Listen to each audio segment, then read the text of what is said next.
ক্রোয়েশিয়াকে ২-১ গোলে হারিয়ে শেষ ১৬ নিশ্চিত করেছে পর্তুগাল।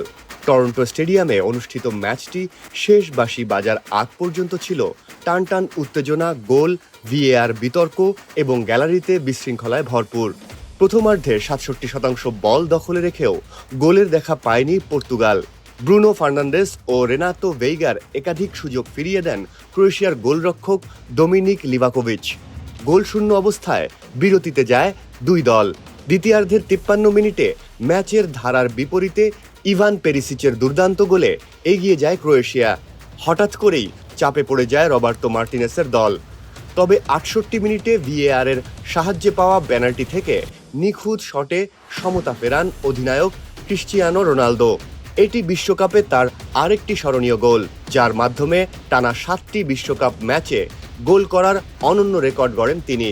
নির্ধারিত সময় শেষে যোগ করার সময়েই জমে ওঠে আসল নাটক।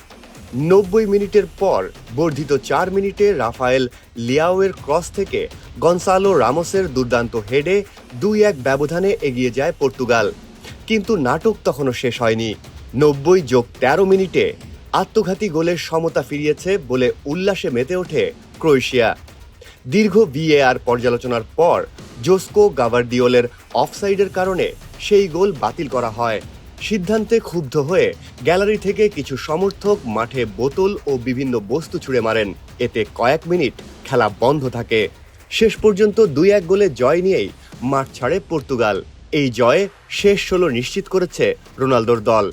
এখন কোয়ার্টার ফাইনালে ওঠার লড়াইয়ে তাদের সামনে অপেক্ষা করছে শক্তিশালী স্পেন।